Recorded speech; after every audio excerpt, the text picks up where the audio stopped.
Olá, bom dia, a graça e a paz do Senhor Jesus. Estamos aqui em mais uma manhã estudando a palavra de Deus no programa Café com Graça. Seja muito bem-vindo.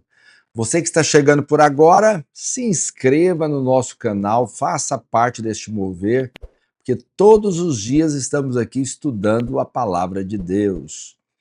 Você que já está aqui neste ambiente, você que está chegando agora, vamos à nossa dinâmica.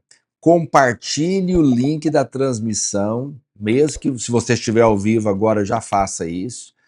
E se você está assistindo em outro horário, né, durante o dia, você pode fazer isso também. Compartilhar o link deste conteúdo com pessoas que você entende que irão ser abençoados através desta palavra. Amém? Glória a Deus. Dê aí o seu joinha, sua curtida, faça um comentário e acione as notificações, porque sempre que começarmos a live, vai chegar um aviso para você dizendo que começou. Aleluia! Glória a Deus! Manhã de sexta-feira, terminando a semana, e nós temos aí um final de semana para desfrutarmos, descansarmos na presença de Deus. Lembrando que no domingo nós temos as nossas reuniões, para você que é de Palmas, 10 horas da manhã no prédio do centro e 19 horas nos demais prédios. Amém?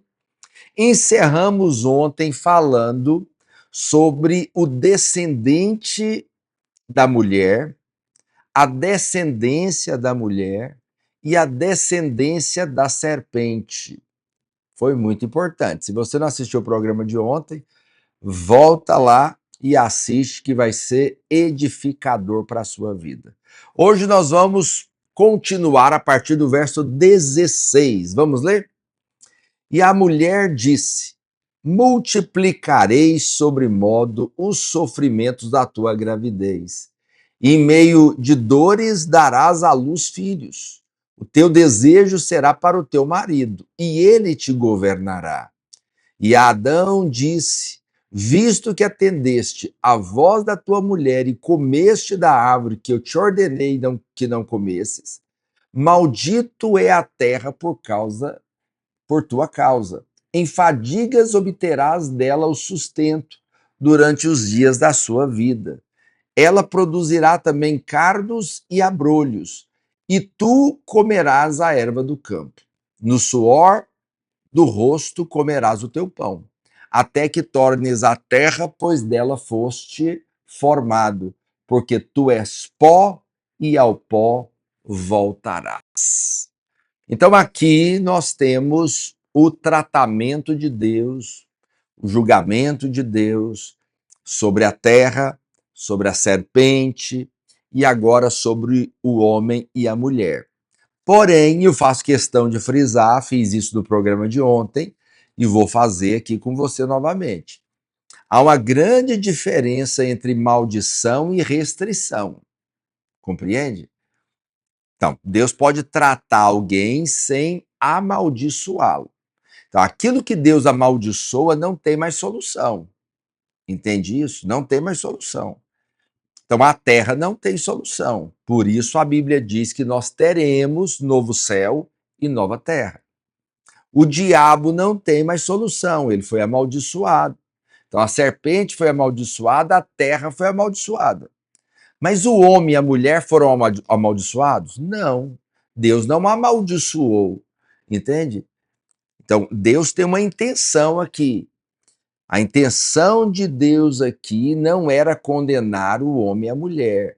Então, o que Deus fez? Então, disciplinou, colocou restrições para eles, entende? Agora, a terra e a serpente, de fato, provaram de maldição, entendeu? Você sabe que uma coisa terrível, às vezes, do pecado, é que o pecado muda a forma de Deus tratar com o homem. Isso é um fato. Então, vou te dar um exemplo aqui. Isso não aconteceu comigo, mas eu tenho 2 filhos. Vou te dar um exemplo. E eu tenho a mania, então, de chegar em casa e colocar a carteira ali em cima da mesa. E dentro da minha carteira tem dinheiro. Suponhamos que um filho meu vá lá e pegue um dinheiro na minha carteira. Ok, aí eu descubro que ele pegou o dinheiro, converso com ele se arrepende, tá tudo certo. Eu continuo deixando a carteira do mesmo jeito. Mas vamos pensar que ele volte a pegar o dinheiro na minha carteira. Eu vou perdoá-lo de novo? Claro que eu vou. Eu vou perdoá-lo de novo. É filho, é assim que Deus faz. Deus continua perdoando. Sempre vai perdoar. Só que eu vou perdoar ele agora e vou guardar a carteira em outro lugar. Eu vou esconder a carteira no cofre. Então, o que é isso? É que Deus continua sendo Deus, continua amando o homem, mas Deus pode mudar a sua maneira de lidar com o homem. Isso na Bíblia é chamado de dispensação. Então, por exemplo, quando Deus criou o homem, essa dispensação é a dispensação da inocência. O homem não tem pecado. Não tem pecado envolvido aqui. Mas uma vez que o homem caiu, Deus mudou a maneira de lidar com o homem. Deus continua cuidando, Deus continua guardando, Deus continua amando, mas Deus mudou a maneira de lidar com o homem. Ou seja, mudou a dispensação. A dispensação era da inocência, mas agora com o pecado virou a dispensação da consciência. Deus mudou? Não, Deus não muda. Deus não muda. Ele é o mesmo ontem, hoje e será eternamente. Mas a maneira de lidar com o homem muda. Então, houve o tempo da lei, a dispensação da lei, onde Deus lidava com o homem de uma forma. Se o homem cumprisse, era abençoado. Se não cumprisse, era amaldiçoado. Ou seja, tinha a maldição da lei. Mas agora, no tempo da graça, é outra dispensação. Deus mudou a maneira, porque Cristo veio. E agora, tem consequência do pecado? Tem, mas não tem maldição. Não tem mais a maldição do pecado. Compreende isso? Então é muito importante você perceber isso. Muita gente fala, no tempo da graça, então tudo é graça. Tudo é graça. E muita graça. Mas não quer dizer que Deus não disciplina. Deus disciplina a todos quantos ama. Se Deus ama, Deus disciplina. E não é difícil de entender isso, é só olhar para um pai, atitude de pais para os filhos. Pelo menos pais saudáveis. Que hoje nós vivemos uma geração doente, né? Que não pode dar desconforto para os filhos. Não, desconforto é importante. Restrições são importantes, disciplinas são importantes. Eu estava vendo um programa de cachorro e eu achei muito interessante, porque eles levam o problema, um cachorro muito custoso, que dá trabalho demais, e eles levam para o adestrador cuidar daquele cachorro e ajudar o dono do cachorro. Mas em 100% das vezes, o problema não é o cachorro, o problema é o dono do cachorro, compreende? Então o dono do cachorro não sabe lidar com o cachorro. E aí o cachorro aprende, tem vícios, entende? Então, não é diferente com o filho. Muitas vezes você fala, o filho é terrível. Mas como que o pai lidou com ele? Eu não estou dizendo que depois da fase adulta, filhos podem tomar suas decisões e andar por seus caminhos, né? Então você vê isso na Bíblia. Davi era um homem de Deus, seus filhos eram terríveis. Mas você vê que Saul era terrível e o filho era bom. Então, assim, não tem como mensurar isso, mas eu estou falando na fase de criança. Filhos são disciplinados, cuidados, entende? Então, Deus não amaldiçoou o homem. Deus colocou restrições. Restrições. Vamos ver elas? Então, primeira restrição foi para a mulher. Olha o verso 16. E a mulher disse: multiplicarei sobremodo os sofrimentos da tua gravidez. Em meio de dores darás à luz filhos, e o teu desejo será para o teu marido, e ele te governará. Então, veja, o Senhor coloca aqui dores de parto. Para quê? Para limitar a manifestação do pecado na vida da mulher. porque ela participou do pecado, ativamente, né? Porque foi ela que conversou com a serpente. Cuidado com quem você está conversando. Cuidado com quem você conversa. As pessoas acham que tudo é neutro. Não. Não existe relacionamento neutro. Relacionamentos, ou eles vão levantar você, ou vão abater você. Sempre um relacionamento vai influenciar você. E eu vou te falar mais. Quando Deus quer fazer algo na sua vida, ele coloca uma pessoa na sua vida. Mas quando o diabo quer fazer algo também na sua vida, coloca uma pessoa na sua vida. Então, relacionamentos não são neutros. Então, é muito importante você ter cuidado com quem você conversa. Adão deveria ter cuidado de Eva, entende? Deveria ter olhado no celular dela, porque ela estava conversando com quem não podia, entendeu?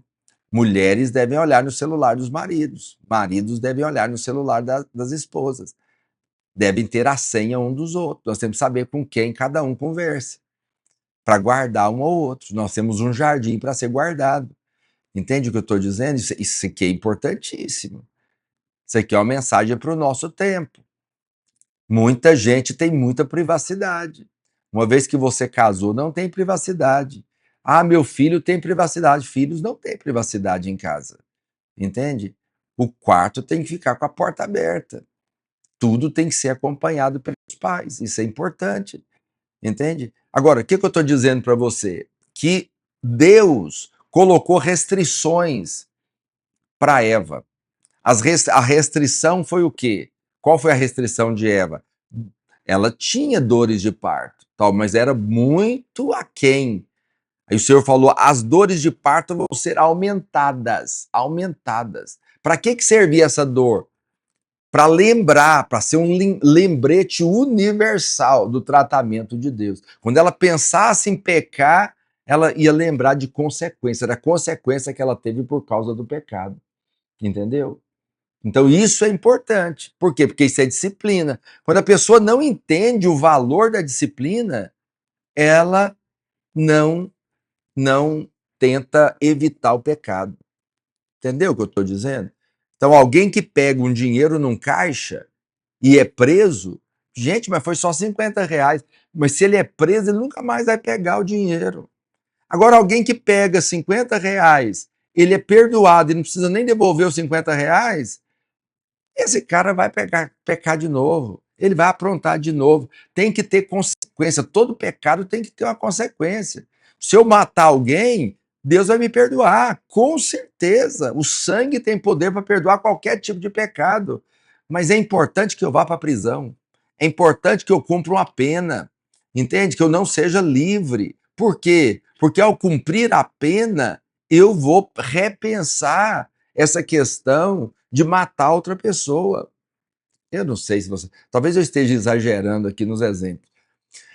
Mas é muito importante você entender isso. Deus coloca essas dores para a pessoa lembrar do pecado. Entende? Para pensar 2, 3, 4, 5, 10 vezes antes de tomar uma decisão errada. Isso são coisas saudáveis que fazem parte da vida. E eu disse para você, quando estava ministrando lá sobre a criação, no capítulo 1, que a vida é feita de dia e noite. É assim que funciona. Tem dia que é dia de rir, tem dia que é dia de chorar. As pessoas da modernidade aí, elas não querem o choro, elas querem só a alegria. Acham que a vida é uma grande primavera. Não, não é. Tem dia de primavera, tem dia de inverno. Tem dia que é dia de fruto, tem dia que não tem fruto. A Bíblia diz que nós somos como árvores plantadas junto ao ribeiro de água, que no devido tempo dá o seu fruto. Por quê? Porque não tem árvore que dá fruto o tempo todo. Então é importante você aprender com essas disciplinas de Deus, porque isso é cuidado de Deus para nós. Isso é amor de Deus para nós. Restrições é de Deus demais. Disciplina é de Deus demais. Porque a disciplina é Deus mostrando que ama. Eu sempre digo, quando eu estou conversando com casais, e às vezes eles estão brigando, eu falo, louve a Deus pela briga. Claro, você não pode viver uma vida brigando. Mas enquanto está falando, é porque um não desistiu do outro. Então, quando cala, ninguém quer falar mais nada, ou um não quer falar mais nada, é porque desistiu. desistiu. Deus não desiste de nós. Por isso a Bíblia diz que Deus disciplina a todos quantos ama. Quanto ama. Deus nos ama? Glória a Deus se eu for disciplinado por Deus. Porque isso é uma manifestação, a revelação do favor e do amor de Deus para conosco. Então a primeira restrição foi dores de parto. A segunda restrição foi ser governada pelo marido. Volta lá em Gênesis 3,16. E a mulher disse: multiplicarei sobre modo os sofrimentos da sua gravidez, em meio de dores darás à luz filhos, e o teu desejo será para o teu marido, e ele te governará. O que aconteceu aqui? A mulher assumiu o encabeçamento, assumiu a liderança e trouxe o pecado. Compreende? Então ela conversou com a serpente, comeu da fruta e passou para o marido. Então ela tomou, ela não deveria ter feito isso, deveria ter procurado o marido. E aí, estou pensando em comer, o que você acha? Vamos comer ou não vamos? Deveria ter compartilhado com o marido, porque Deus falou com o marido. Deus não falou com Eva, mas falou com o marido. De toda a árvore do jardim você vai comer, mas da árvore do conhecimento do bem e do mal você não come. Mas a mulher tomou a liderança e comeu. Entende? Agora, como ela tomou a liderança, qual que é a restrição que Deus colocou para ela? Agora você não vai governar. Agora você vai ser governada. Teu marido que vai liderar você. Entendeu? Seu desejo será para o teu marido e ele te governará. Tem um texto lá em 1 Timóteo, capítulo 2, verso 11. Vamos ler? A mulher aprenda em silêncio, com toda a submissão. E não permito que a mulher ensine, nem exerça autoridade de homem. Esteja, porém, em silêncio, porque primeiro foi formado Adão, depois Eva. Adão não foi iludido, mas a mulher, sendo enganada, caiu em transgressão. Todavia, será preservada através da sua missão de mãe, se ela permanecer em fé, amor e santificação com bom senso. Então, muita gente não entende esse texto, né? O que Paulo está dizendo não é que a mulher não deve pregar, não é que a mulher não deve liderar, nada disso. As mulheres podem sim exercer o seu papel, elas podem liderar, elas podem pregar. Não é isso que a Bíblia está dizendo? Não. A Bíblia está dizendo, Paulo está escrevendo para Timóteo, dizendo que a mulher não deve exercer posição de governo. Quando a Bíblia fala que a mulher não deve ensinar, é que ela não deve governar. Governar. O ensino aqui não é o ensino da Bíblia. Não, ela não deve governar. Então, o que é isso? Isso é o seguinte: governo é sobre o homem, não sobre a mulher. Então, vou dar um exemplo aqui da nossa igreja. Na nossa igreja, quem governa são os homens. E é assim que tem que ser. A própria Bíblia está falando. Primeiro veio o homem, depois a mulher. Então não é uma questão de ser superior ou inferior, é uma questão de posicionamento. Deus instituiu assim. Então, na igreja, quem governa é o homem. Na casa, quem deve governar também é o homem. Entendeu? Lembra lá do homem e da mulher, do princípio da vida feminina, que a mulher é a parte mais frágil, dependente, submissa, o homem é o líder, o sacerdote, o provedor. Então, esses são os papéis que Deus estabeleceu para o homem e para a mulher. Então, a mulher deve pregar, a mulher deve ensinar a Bíblia, a mulher deve liderar, a mulher deve fazer tudo, mas não deve exercer governo. Então, no nosso presbitério aqui na igreja, é só homem. Só homens participam. Eu conheço igrejas que a mulher participa do governo, das decisões da obra como um todo. Não, isso não é bíblico. Então, pastor, eu conheço uma igreja que o pastor lá é uma mulher. Não, não. Mulher não pode pastorear uma igreja. Entende? Isso não é bíblico. Isso não está na Bíblia. Quem tem que governar é o homem. A mulher está debaixo da mesma missão do homem. Entende? Mas ela não pode ser a pastora da igreja. Isso não é bíblico. Pastor, mas tem demais. Tem e muito. Mas não é bíblico. Entende? As pessoas fazem as coisas sem entender e sem compreender a Bíblia, sem estudar a palavra.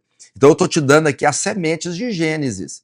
Mas aí você vê Paulo dando o respaldo para esse ensino. Eu falei para você que as sementes que são semeadas em Gênesis, elas se desenvolvem na Bíblia. E aí você vê o selo disso depois com o ensino dos apóstolos. Nós somos uma igreja apostólica, né? Pelo menos as igrejas evangélicas deveriam ser apostólicas. O que é uma igreja apostólica? Não é uma igreja que cria ensino, é uma igreja que sustenta o ensino dos apóstolos. Então, os apóstolos sistematizaram o ensino. Paulo sistematizou o ensino para ficar mais fácil. Então, nós sustentamos o ensino dos. Não criamos ensino.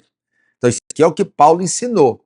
Entende? Então, não tem como ir contra, se nós somos bíblicos, e contra aquilo que Paulo ensinou. Então, a verdade é essa. O homem deve governar sua casa. A Bíblia chega a dizer, Paulo dizendo, que se o homem não governa bem a sua casa, seus filhos, a sua mulher, se ele não dá conta de governar a sua casa, ele não pode governar a igreja. Porque a igreja é realizada de governo, de liderança, e essa liderança deve ser masculina. Volto a reafirmar: homens e mulheres podem pregar, ensinar e liderar, mas o governo, as decisões estão em cima dos homens. O homem é o cabeça. Lembra da ordem? Deus é o cabeça de Cristo. Cristo é o cabeça do homem e o homem é o cabeça da mulher. Essa é a ordem deixada pela palavra de Deus. Aprendeu? Pegou o código? A restrição para o homem. Qual foi a restrição para o homem? Verso 17. E Adão disse: visto que atendeste à voz da tua mulher e comeste da árvore que eu te ordenei que não comesses, maldito é a terra por tua causa. Em fadiga obterás dela o sustento durante os dias da sua vida. Ela produzirá também cardos e abrolhos, e tu comerás a erva do campo. Comerás a erva do campo. Então aqui está a restrição para o homem. Suor, aflição, cansaço são sinais aqui daquilo que Deus está fazendo. O Senhor amaldiçoou a terra e disse que a terra produziria cardos e abrolhos. Ela não produzia, só produzia coisas boas para alimento. Lembrando você que Adão não precisava cultivar para comer.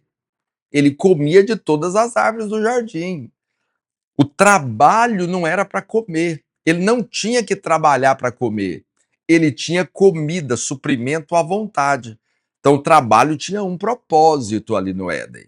Entende? Agora, esse trabalho dele, antes do pecado, não tinha suor envolvido, não tinha fadiga envolvido. E não era para comer que ele trabalhava.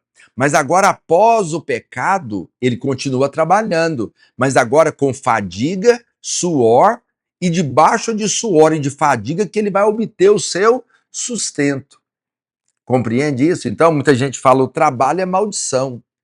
Não, o homem trabalhava antes do pecado e trabalha depois do pecado. A maldição está no suor e na fadiga. Entende? Suor e fadiga. Então, eu vou falar algumas coisas aqui para você. Primeiro, o homem, quanto mais ocioso, mais pecado. Quanto mais ocioso, mais pecado. Então, mente vazia é a oficina do diabo. Então, eu vou te fazer uma pergunta. Qual o lugar que tem mais pecado? No campo ou na cidade? Explico. No campo, o cara acorda 5 da manhã, vai tirar leite de vaca. Aí ele vai apartar a vaca. Aí ele vai fazer queijo depois, ele vai vender esse leite. Aí depois ele trabalha até 6 horas da tarde. Quando chega às 6 horas, ele janta, ele deita e desmaia. Só no outro dia, às 5 da manhã. Entende? Eu te pergunto, aí vamos para a cidade. Na cidade, o cara acorda mais tarde, ele vai para um escritório, ele está na frente de um computador, a ferramenta mais pesada que ele levanta é uma caneta, entende? E aí ele sai 18 horas, ele não está cansado fisicamente. Eu te pergunto, qual lugar que tem mais pecado? Lá no campo ou na cidade? Com certeza na cidade. O antro do pecado está na cidade. Por quê? Porque as pessoas são mais ociosas. Então, o que que Deus fez? Deus colocou uma restrição para Adão. Já que vocês pecaram, eu vou parafrasear aqui. Já que vocês tiveram tempo para o pecado, então vamos fazer o seguinte: a partir de agora, você vai trabalhar, mas não vai ser só trabalho, não. Você vai ter que fadigar, suar para ter o seu alimento. Se você não suar a camisa, não tem comida. E hoje é assim que nós vivemos, entende? Quem não trabalha não come. É assim que é.